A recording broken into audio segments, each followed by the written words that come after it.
Hello and welcome to Homeowner Talk. My name is David Stone and I am the president of Nevada Association Services. And this is my co-host, John Leach, who is a partner in the law firm of Leach, Johnson, Song & Gruco. Each episode we'll be here to talk with you about important homeowner topics. We, along with our very special guests, are here to provide you with useful information on a number of subjects. You know, we also want to encourage our viewers to interact with us and our guests each episode. So please visit our website at homeownertalktv.com and send us your questions. We will try to answer as many of your questions as possible, either on the show or online. We've invited experts in to share some resources and answer any questions you may have. With us today is Wendy Whaley, HOA board member and volunteer for the Nevada chapter of Community Associations Institute. Then later on we'll talk with Jennifer Turner. She is the Public Information Officer for the Nevada State Contractors Board. She'll be here to discuss how to protect yourself when hiring a contractor. And finally, we'll talk with Tara Maris, Director of Marketing for the YMCA in Southern Nevada. First, we would like to welcome Wendy Whaley, an HOA board member. Wendy, it's so great to see you. Thank you for joining us today. Thanks for having me. We appreciate it very much. For our viewers, you tell them just a little bit about your background and how you got involved as a member of the Board of Directors on a homeowners association. Sure. I have lived in Las Vegas for about 5 years, and I came from a little town in Northern California that didn't have HOAs. I didn't even know what the word HOA stood for. When my son said we had to pay HOA fees, I didn't know what that was. That's a very common reaction. Yeah, so I said, what is this $200 for? And so when I found out what that was all about and I was complaining, I thought I better do something about my complaining. And when there was a position open on the board, I got on the board, and that's I've been on the board for 4+ years. Well, to your credit, you complained and then said, I'm going to do something about it. So often it seems like a person will complain, but they know if they get on the board, they got to stop complaining. So exactly. We appreciate your willingness to serve and do that. So your decision to run, was it mostly because you wanted to be more familiar with how the funds are being used, how things are being decided in your association? Or? Yes, and also I saw things that I didn't think were getting done and knew that maybe I could have a voice in how things could get done, and I could help things get done more quickly. And that's a great commercial for running for the board right there. That's the reason why you run for the board, to hopefully make things better for your community. How many board members on your board? We have 5. 5. Do you have any committees, or do you use other people in the community to help out? We are 180 units. We're a condo community. So we don't have very much help. We probably right now only have 25 units that are homeowner occupied. Yes. Thank you for the word. And so we have very few that are that we have the people that come to the meetings and participate. So we don't have committees right now that we really use. So it's more just board people that do the work. Okay. What do you like most about serving on the board? Just the top 2 or 3, and then what do you like least? The best part for me has been meeting the homeowners. I am, and the tenants. We have a lot of renters. We have some wonderful renters on property. And meeting people and working with the vendors has been a real interesting thing for me. And working with CAI, getting the education that I have gotten to become a better board member. I didn't have any knowledge about how to be a board member. And through CAI, I've become knowledgeable with the educational tools I need to be a better board member, because you have to have the information you need to make your decisions correctly. Yeah. You alluded to maybe some homeowner apathy, or maybe even some lack of participation, perhaps because so many of the homes are not owner occupied. What are some of the other challenges that you see confront associations through your experience? With the economy the way it is, we see our renters come in and out quickly.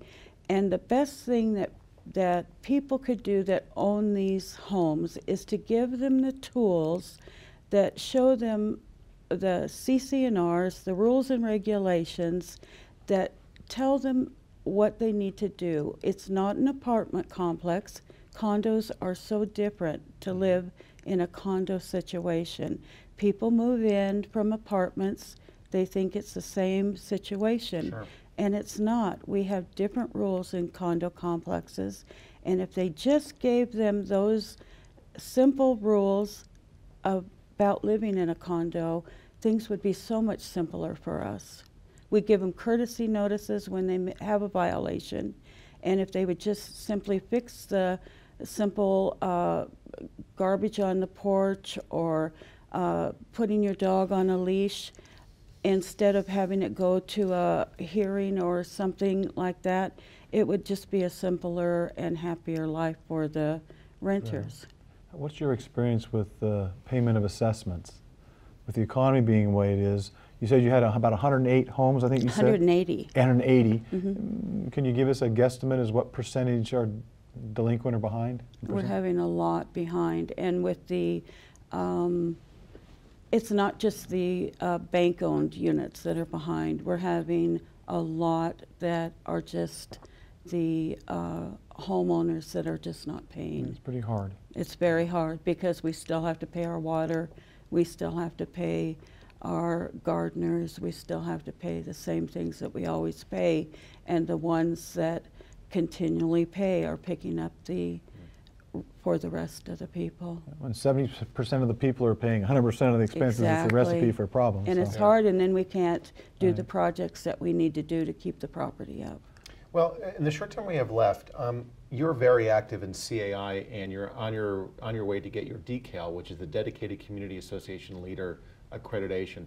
Tell us what that is doing for you as far as education goes. Have you enjoyed the process? And just briefly tell us a little bit about that. The CAI not only has given me the education, like I talked about before, to become a better board member, but it has given me people to network with, and other homeowners and board members to network with, vendors, people like yourselves to help me become a better board member. I also work with CAI Outreach Committee. I'm the chairman of that, and we do the giving back portion of CAI. We're the community giving back portion. We adopt a school. We do Child Focus, which is a sibling foster program. We do Candlelighters Walk. We do a lot of different programs to give back to the community. So sometimes the HOAs get a bad rap for doing wrong things, but we do a lot of good things also, a lot of positive things. You know, Wendy, I can't help but think, based on the fact you said, didn't even know what HOAs were just a few years ago, and that's where that education's power. You've done a phenomenal job of taking advantage of the resources, and we really appreciate your willingness to serve, not just on your board, but the community outreach thing is wonderful. Thank you so much for your service. Oh, I love doing it.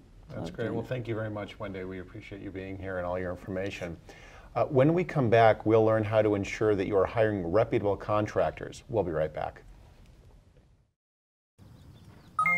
Morning, sunshine. Wakey, wakey. You up? What'd you dream about? Me? JK. Text me back. I'll keep texting till you wake up.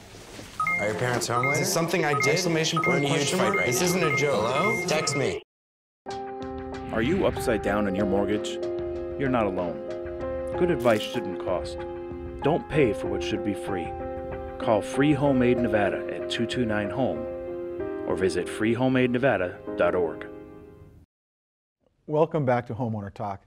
Our executive producer, Andrea Behrens, spoke with Jennifer Turner, the Public Information Officer for the Nevada State Contractors Board, who offers tips on hiring contractors, something really important for associations, including what to look out for. Let's take a look.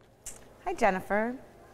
What does the Nevada State Contractors Board do, and how do you interact with homeowners and communities? Well, our primary mission is to protect the health, safety, and welfare of the public, and we do that by regulating licensed contractors throughout the industry. We have an enforcement division which obviously investigates any complaints against licensed and unlicensed contractors, and our ultimate protection is the establishment of a residential recovery fund, which affords homeowners who work with licensed contractors recourse in case damages incur. We interact with homeowners through a variety of ways. We have a lot of public forums where we actually go into organizations and put on presentations. We attend trade shows to get information out. We have information on our website, and certainly take calls on a daily basis to assist consumers in need. We've heard lots of news reports about an increase in scams and unlicensed contractors, painters, and other service professionals within the economic downturn. What are some simple steps that homeowners can take to protect themselves? Absolutely. Some of the first and easy steps are always ask for a contractor's license number. When you get that number, you want to visit our website or contact our office to check the status of that license. You want to see if that license is active or inactive, and our website will also let you know if any disciplinary actions have been taken against that contractor. We also encourage homeowners to get at least 3 bids and to check references. Never feel pressured in that situation. You want to take your time and do your research before signing any contract. And once you get into that contract, never pay with cash, always pay with credit card, document everything, and never let the payments get ahead of the work being performed. What about giving a deposit? Do you suggest giving deposits? Generally, it's no more than 10% down. We do have information on our website that can help guide consumers, but generally we don't recommend any more than 10% down. So are there any red flags that we should be aware of when someone's using high-pressured sales tactics? Absolutely. Those door-to-door solicitations oftentimes come with those high-pressured sales tactics. Anytime a contractor is demanding cash before work has been performed, probably a red sign. If a contractor is pressuring you to sign a contract without allowing you the time to do some research, also a red sign. So a contractor who is licensed and has an understanding of the laws and regulations within our industry knows that once they submit a bid that you have some time as a homeowner to consider that bid and get back to them. And tell us about your phone hotline. Are there any resources available? You spoke about your website, but do you have like a Facebook page, your phone hotline? We do. We have a Facebook page. Our unlicensed contractor hotline is a 24-hour hotline where consumers can call if they come across unlicensed contracting activity. We recommend the most information that they can offer, the better. Our investigators open those claims within 24 hours and start to investigate them. Our website is full of a lot of brochures, information, 10 tips on how you can hire licensed contractors. And certainly if you have any questions that aren't answered through those resources, please contact the board and we'd be happy to answer those. Are there people that do not report abuse? Absolutely. National statistics show that for every for elderly abuse, for example, every 1 case that gets reported, there are 5 cases that go unreported. So certainly there is a need to encourage people to come forward. There's a number of reasons why people may not, whether it's not wanting to go through a lengthy investigation, not wanting to disclose their information for fear of somebody coming after them or perceptions, but we just want to ensure that we have a very easy, streamlined process for people to report. It's very minimal in terms of their participation, and we try to make that as easy as possible. In addition to what we talked about for homeowners, any suggestions for community association boards when they're looking to hire contractors? Absolutely. The same situations would apply. We would recommend they follow the same steps in terms of hiring a licensed contractor and doing their research. On a side note, what's available to those associations is we as the board are more than happy to come in and do presentations for those association members and their community members as well to educate their community at large of how they can better protect themselves in that process. Well, thank you very much, Jennifer. You're welcome. welcome. Very informative. Thank you for having me. Now that was great information. We've also added some links on our website from the Nevada State Contractors Board. We'll be right back with our Community Spotlight.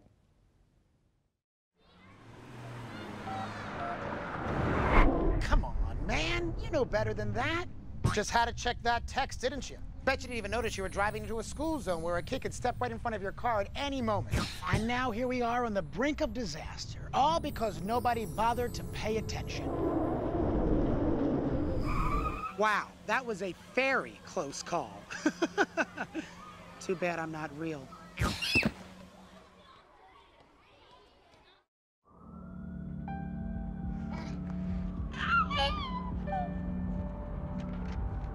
life's this hard, graduating can be even harder. But you can help Jose and the students in your community make it through by visiting boostup.org.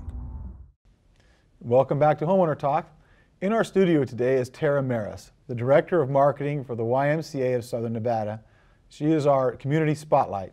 Tara, thanks for joining us. Thank you so much for having me, John and David. Appreciate it. Thank you. Now tell us a little bit about yourself and how you got involved with the YMCA. Well, not unlike many people, I learned how to swim at the YMCA way back years and years ago in Pennsylvania, and I moved to Las Vegas in 2001.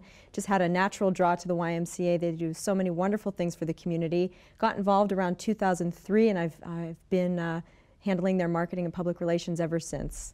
Wow, that's very impressive. What's the membership for the YMCA in our city? Right now we have about 9,000 units, which we consider families and individual people who use the facilities. We have 4 full-service facilities. Our flagship location is across from the Meadows Mall, the Bill and Lily Heinrich YMCA. Been there since 1980, but it's been refurbished and it's just beautiful, outstanding. We have 2 facilities that are owned by the City of Las Vegas, the Durango Hills Community Center and the Centennial Hills Community Center, and we operate them as YMCAs through a public-private partnership. And then last June, we opened our 4th branch in North Las Vegas, again, a public-private partnership with the City of North Las Vegas, the Skyview Recreational Facility, and it's just been fantastic serving the needs of that community ever since. And you also have public meeting rooms. I know we've attended a meeting or 20 or 50 board meetings at some of those YMCAs, absolutely. So open to the public. Well, you know, let's talk about kids because, you know, I think we need to spend a lot more time with them.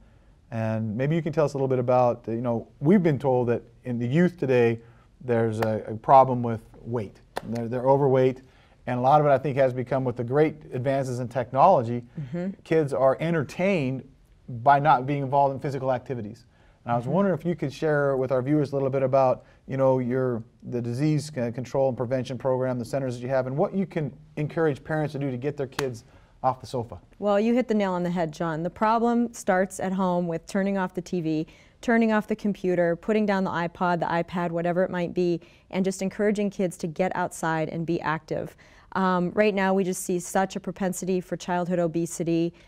Kids are lethargic, they don't have the energy to run around like they used to. So there are some very simple things that parents can do to help keep their kids active and keep them having fun. Because we all know that calisthenics isn't fun, but it doesn't have to be that. It doesn't have to be an organized fitness class to get the benefits of being physically active. So a couple things that we recommend for families in their neighborhoods. Number 1, turn off the screen, get outside. There are so many beautiful bike trails and paths and parks here in Southern Nevada. Just encourage your kids to go out, run around and play. Good old-fashioned fun, like we used to do when we were kids. Hopscotch, Simon Says. They'll think it's new. Some of them never even heard of it, and you can tell them that you know, it's something that you used to do when you were a child.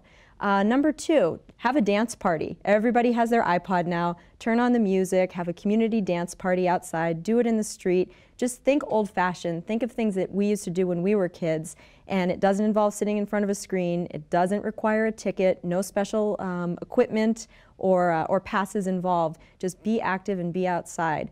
It gets hot, obviously, in the summer months. But we also have the advantage of in the winter being able to go outside without bundling up and getting in snow gear and boots and that sort of thing. So walk everywhere, even if it's just a walk to the mailbox back and forth. In some of these communities, that can be a 1/10 of a mile right there.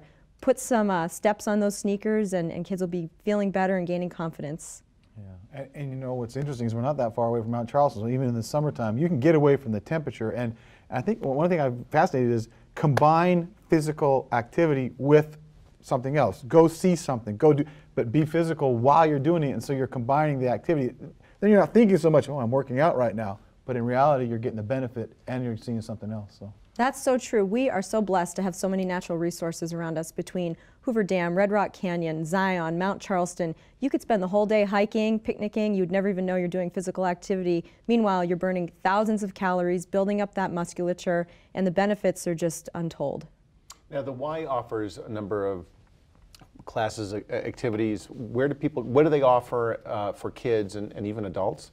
And where do we go to find out about all those activities that are being offered? I'm going to answer your question in reverse. Perfect. Our website, lasvegasymca.org, has a full spectrum of activities listed by branch, so you can select the branch that's closest to your home, see what's being offered, sign up for those programs. The great thing about the YMCA, if you're a member, you aren't just a member at the facility that's closest to your house. Your membership works at all the different facilities.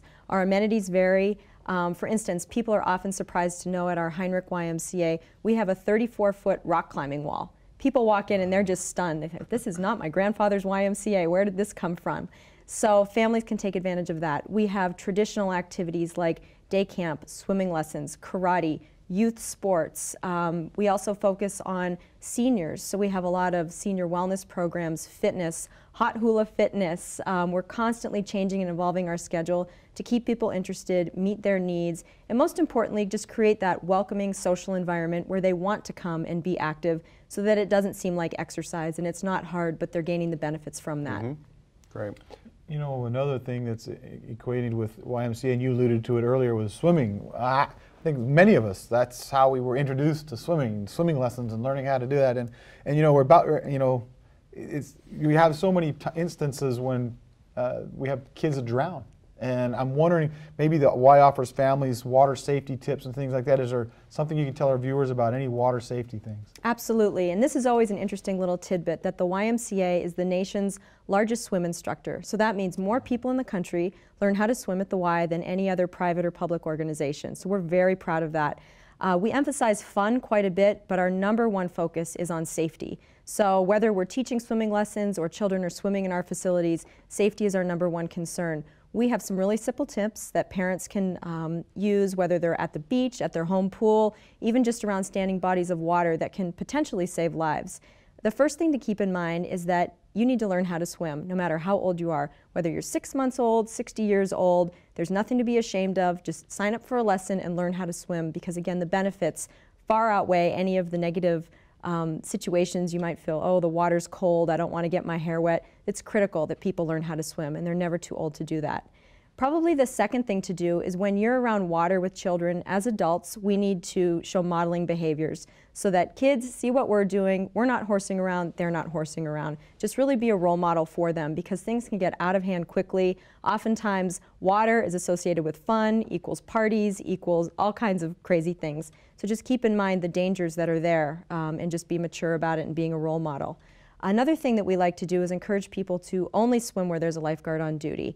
Obviously at the YMCA we have many lifeguards on duty. Again, safety is our #1 concern. But when you're out and about in your own pool, at the beaches, that might not always be the case. So look for bodies of water where there is a lifeguard. So if things should get dangerous, there's someone there with the life-saving skills you or your family need to make that save.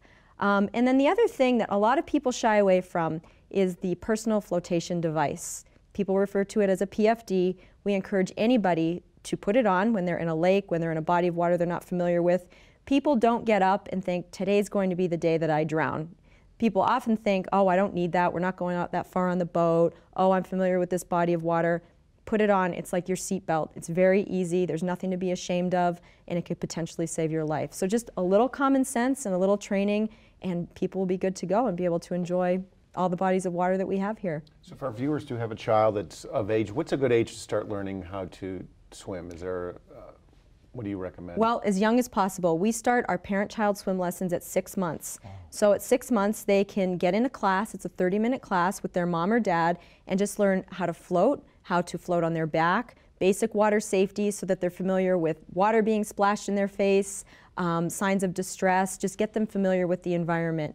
And then our progressive swim lessons go all the way up through school to age 12. Kids sometimes take all those classes and then they'll join a swim camp, join the swim team. Sometimes they'll take lifeguarding classes through the YMCA, and then they go on to be the young men and women who guard our pools. Yeah. So it's a lifetime of activity and recreation, but also of safety. I really want to get her in talking about the diabetes issues. Diabetes is one of the nation's costliest diseases. And I wonder if you could tell us a little bit about the YMCA's diabetes prevention program. Absolutely. This is an area that we're getting into. It's a national movement by YUSA, who is our National Resource Office. There are over 2,700 Ys in the country. And we are moving more into the clinical area where we're seeing an opportunity to help people who have type 2 diabetes, who are at risk for type 2 diabetes, because we know that it often leads to heart disease, stroke, nerve disease. So if we can catch it early and do things to prevent it, you'll be on the right path to a healthy lifestyle. So we recently launched our diabetes prevention program. It is a 16-week program, 1-hour sessions once a week. And the whole goal is to sit in a classroom setting with a trained facilitator and learn tools and resources that you can use to lose a modest amount of weight, eat healthier, gain confidence, and reduce stress. And so the results of the program show that if all those things work in tandem, you will have less likelihood to develop type 2 diabetes. The goals of the program are to reduce your body weight by 7%, to increase your physical activity to 150 minutes per week. And we're seeing a lot of success stories with this coming out of this. It's backed by United Healthcare, the Centers for Disease Control and Prevention, and it's just something that a lot of people are sensing the need to take control of their own lives and get in there and really make a difference before it's too late. That's great. Wonderful information. Incredible. Thank you you very much. We appreciate it. Thank you. We could all be a little bit more fit. I'm glad we had a chance to get your input. Thank you. We'll be right back with a question from one of our viewers. Lafayette, what are you doing? I'm not gonna lie, definitely not easy. Hey, whoa. Just gotta get through the day.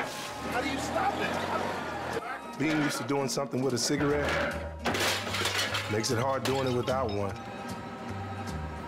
If I can relearn to get through my workday without cigarettes, I can relearn anything without cigarettes.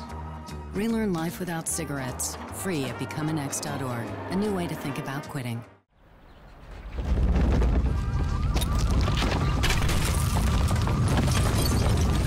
Up to 40% of businesses never recover after experiencing a major disaster. Make a plan at ready.gov/business. Welcome back to Homeowner Talk. Before we leave, it's time for our viewer question, which comes from Letitia. She asks, are there term limits for HOA board members, and if so, what are they?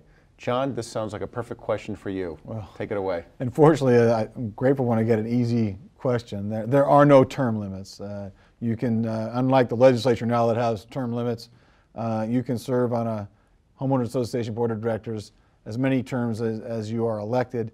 The difference is the legislature about 2 sessions ago did say that the maximum length of a term is not to exceed 3 years, subject to your documents, and most documents have them at 2 years for reasons we don't need to go into, but most of them have them for 2 years. But you can serve on a board for not to exceed 3 years per term, and you can serve as many terms as you like.